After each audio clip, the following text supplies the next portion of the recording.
Միկրոֆոնը միացա։ Ճիշտն ասած, միշտ շեշտել եմ, որ լինելով հայ առաքելական եկեղեցու հետևորդ, միշտ հույսը վերջինն եմ մահանում, բայց առանձնապես ակնկալիքներ չունեմ, այն առումով, ինչպես նախորդ անգամներ, այս անգամ էլ որևիցե իրավական, այսպես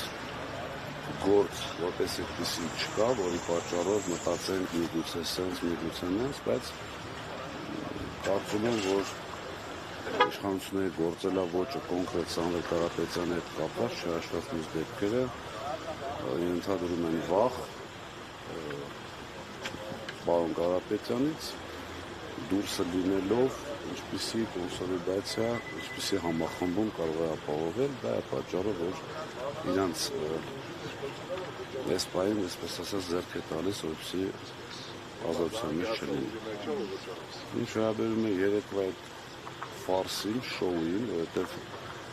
ինչպես հայտարարել էի, մենք մասնակցել ենք միայն մի բանի համար, որպեսզի մեր հասարակությունը տեղեկացված լինի, թե ինչ են անում։ Եթե ու կարծում եմ դուք հետևել եք, մեր ազգաբնակությունն էլ է հետևել եւ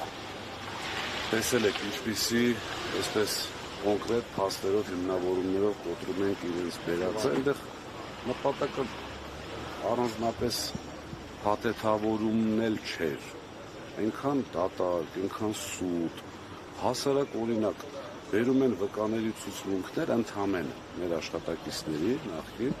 մեր համար նախկին հիմա գործող, մենք ասում ենք ցուցմունքները հակասում են եւ այստեղ այդ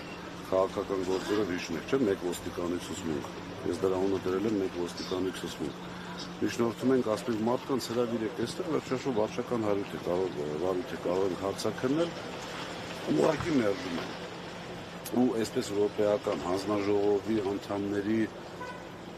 այնքան ափսոսում եմ, որ ճանաչել եմ այլ կերպ, բայց երեք տեսա ամբողջությամբ ուրիշ բան, որովհետև դա պատվերը կատարելու ձև էլ կա, գոնե ձևական կողմը այսպես պահել։ Եվ շատ կարևոր հանգամանք է, որ այդ նշված հանձնաժողովի նախագահը 3 օր անընդմեջ իմ այսպես նույն սենյակում գտնվելով հանդերձ տեսել եք իմ հարցադրումների, որից է պատասխան չունի, դուրս գալուց հետո բրիֆինգ է անում, մտքեր է արտահայտում, բացարձակ սուտ, կարծում եմ բժշկի դիմելու կարիք ունի։ Դե կաշկանդվածությունը երևում էր ամբողջ նիստի ընթացքում։ Ժամանակավոր կառավարիչը աչքը թերթում էր, ինքը արդեն գիտեր ինչ պետք է անի, կարծում եմ բժշկի պիտի դիմի։ Պարոն Ղասիմյան Մետրոպյանը ներողություն ավարտել էլի, բժշկի պիտի դիմի հանգարց այդ բանի պատմություն ասում, դուք ինչ մտածեցիք։ Ես օրինակ կարծում եմ բժշկի պիտի դիմի լսողության եւ տեսողության հետ կապված, որովհետեւ եթե հիշում եք, իրենք ասեցին մի կողմից դիմում եք սակագինի իջեցնելու, մյուս կողմից ներդրումային ծրագիր եք դնում, որով բարձրանալու է, ես հրապարակեցի ձայնագրություն, որտեղ հստակ նշում են, որ մեր շահույթի հաշվին։ 3 լուրից ինքը հայտարարում է նույն բանը։ Ես երևի նեղ մասնագետներ պետք է զբաղվեն այդ մարդկանցով, էլի որ ինչպես կարելի ասենք, լինելով ձայնագրությունը կա, դու այդ տեղ եղել ես, գիտես ամբողջությամբ, եւ նաեւ այդ թվաբանական մանիպուլյացիան նորից։ Չեմ հավատում, որ անգրագետ են, ուղղակի այդպես ասել են, այդպես շարունակում են ասել, պարզ հաշվարկ գոյություն ունի, 3.6 միլիարդը բաժանում ես մոտավորապես 1.2 միլիարդ այդ ժամանակվա բնակության թվին, անում է 3 դրամ, չգիտեմ, այլ այսպես գիտություն հորինված չի այլ հաշվարկում։ Տեսեք, երեք Մետրոպյանը հայտարարեց, որ առաջիկա 3 ամիսներին պետությունը սեփականատիրոջ կամ հետ տնօրենների խորհրդի կսկսի բանակցել գույքի սեփականության իրավունքի փոխանցման վերաբերյալ հարցը, ու եթե 3 ամսվա ընթացքում կողմերը չգան համաձայնության, ապա պետությունը կարող է գերակա շահի իրավունքում վերցնել սեփականության իրավունքը։ Այս հայտարարության նկատմամբ ում պատասխանում։ Ճիշտ ասած, ես լրագրողներով զարմացած եմ, գիտեք ձեզ ոնց եմ ընդունում, ոնց եմ հարգում, կարծում եմ դա փոխադարձ է, որովհետև միշտ ասել եմ միայն ձեզանից եմ վախենում, ոչ Աստծուց, ոչ մեկից չկրկնվեմ, բայց օրինակ այդտեղ մի հատ հարց պետք է հնչեցնեիք, լավ, բա ինչ եղավ են ազգայնացումը։ Չէ, ի սկզբանե ինչ էր ասվում, ազգայնացնելու ենք, իրենց քաղաքական, այսպես ղեկավարի շուրթերով։ Նախ առաջին այդ ազգայնացումը ինչ եղավ, այսինքն մեր հայրենակիցները պետք է հասկանան, որ դա ընդհանրապես հերթական սուտն է, եւ երկրորդը այս սցենարը, որը որ օրենքով նախատեսված էր, այսինքն ինչ է կատարվելու, առաջարկ են անելու, սեփականատերը համաձայնելու դեպքում գործարքը կատարվելու, չհամաձայնելու դեպքում աշխատելու գերակաշարի վերաբերել օրենքը։ Գերակաշարի օրենքը ենթադրում է միջազգային անկախ գնահատող գումարած 15%, այսինքն այդ գնահատականի գումարած 15% այդ արժեքից, որը վճարվելու է սեփականատիրոջը։ Հիմա նախ առաջինը իմ համար այն ժամանակվանից արդեն պարզ է, որ ճգնաժամ գոյություն չունի, կարծում եմ բոլորը հասկացան, որ հեծում ճգնաժամ չկար, հիմա է ճգնաժամը սկսում, եթե չի սկսել արդեն, ապիկար անփորձ կառավարման արդյունքում, բոլորը իմ կարծիքով հասկացան ինչ է կատարվում, այն ինչ որ ամենասկզբից ասել են, մի քանի $100 միլիոն մենք այսպես հայ ժողովուրդը վճարելու է վարկերը եղած ընկերության վրա, մի քանի $100 միլիոն էլ մեր գրպանից բոլորի վճարելու են սեփականատիրոջ, այսինքն ընդհանրապես մի այսպես քաղաքական քինախնդրության պատճառով, այսպես ասած ընկանք պատկի տակ, հիմա չեմ պատկերացնում գնահատականը, այսինքն ժողովուրդը պետք է հասկանա, թե ինչ կատարվեց եւ ինչու ամենակարևորը այդպես պետք է լիներ։ Եթե իրականում ճգնաժամ լիներ, ես կհամաձայնվեի իշխանությունների հետ այն առումով, որ այո, դե ճգնաժամը վերցրել են կառավարում են ռազմավարական օբյեկտ է եւ այլն, բայց բոլորս տեսնում ենք, որ ճգնաժամ չկա։ Այսինքն քաղաքական process-ը ի սկզբանե։ Պարոն Ղազնինյան, գին կա, թե ինչ արժեհեց է, օրինակ մի քանի օր առաջ վարչապետ Նիկոլ Փաշինյանն ասում էր, դե գին կասենք, կմտածենք, եթե օրինակ թանկ լինի, արդեն կփորձենք, ինչ որ մասնավոր ընկերություն գտնել, էլի։ Ես զարմանում եմ, որ դուք այդ հայտարարություններին հետևում եք, որ մի հայտարարությունն է եղել ճիշտ։ Պարզ, նույն ձեր կողմից նշված անձնավորությունը շատ լավ գիտի մոտարկված արժեք է, այսպես ասած շուկայական շատ լավ գիտի, որ պետությունը չի կարողանալու դա ձեռք բերել, այսինքն ներգրավելով $100 միլիոն այսպես արտաքին պարտք ևս, իմ կարծիքով իրենց պլանը խաղաքարտերը խառնվեցին, որովհետև Սամվել Կարապետյանը չգնաց գործարքի, իրենց նպատակ առաջին հերթին, որպեսզի գնալ գործարքի, չգնաց գործարքի,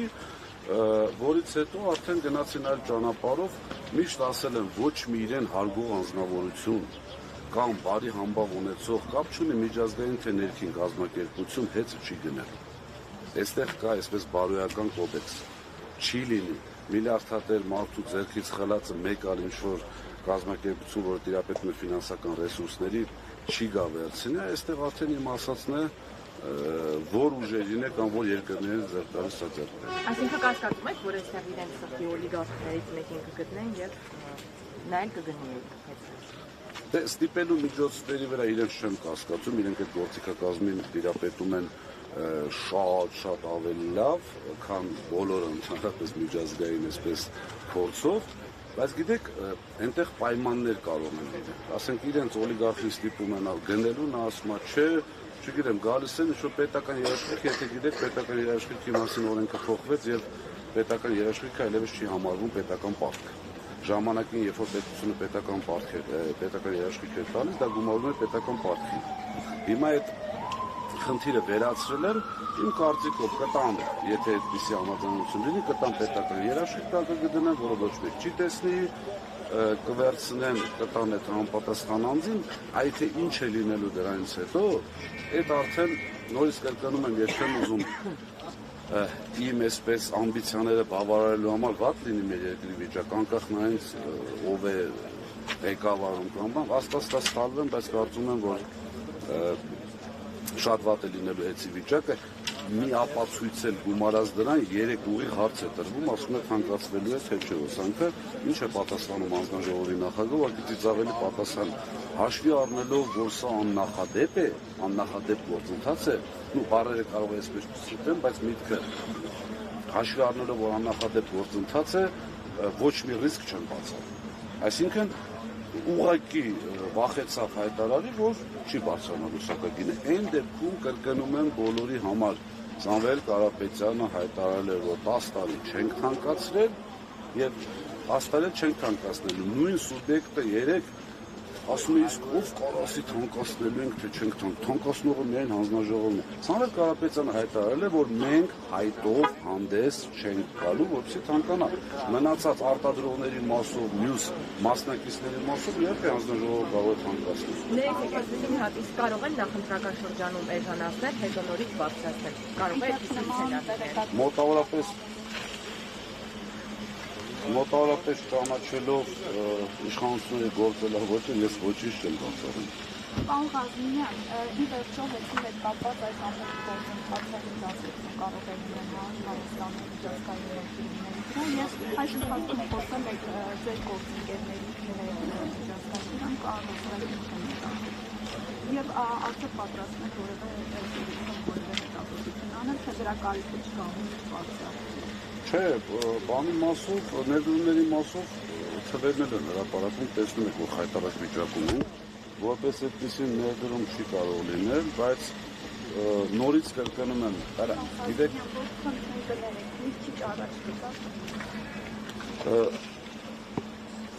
յուրաքանչյուր նորմալ մարդկանց կամ կազմակերպությունների դեպքում աշխատում է տրամաբանությունը, ճիշտ է, նա եկեք իրար հետ տրամաբանենք։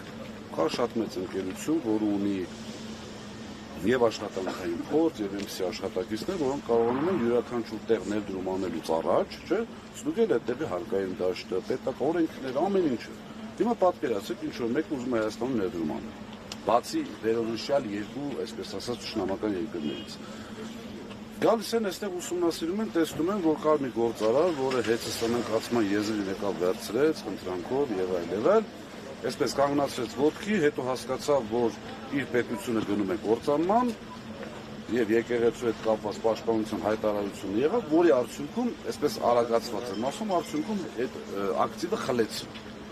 Հիմա ես հարցը ձեզ եմ տալի, դուք պատասխանեք։ Որևէ միջազգային ներդրող, ելնի դա անց թե կազմակերպություն, այդ ամեն ինչը տեսնելով ներդրում կանի։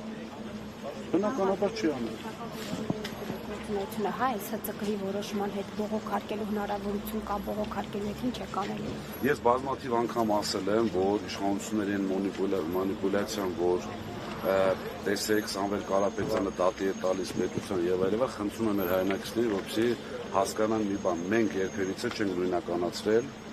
իշխանությանը պետության հետ։ Այս ամեն ինչը մենք անում ենք իշխանության դեմ, այլ խնդիրը հետո միշտ ասել եմ, Սամվել Կարապետյանը միանձնյա պետք է որոշի հաղթած այսպես քեյսերի հետ ինչ պետք է արվի, մենք մեր պայքարը շարունակել ենք, որտեղ բացահայտ անարդարությունը եւ ձեզ այսպես մի փոքրիկ երևի թե պարոն Կարապետյանից դից կնեղանա, որ ես դա ասում եմ, բայց այսպես խոսակցությունների մակարդակով ու ինձ ամենայն դեպս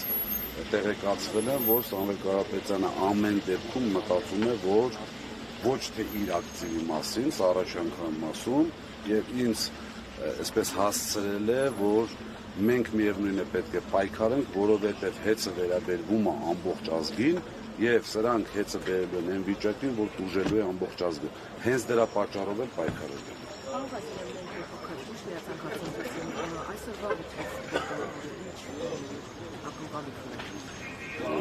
Չունեմ ակնկալիք, բայց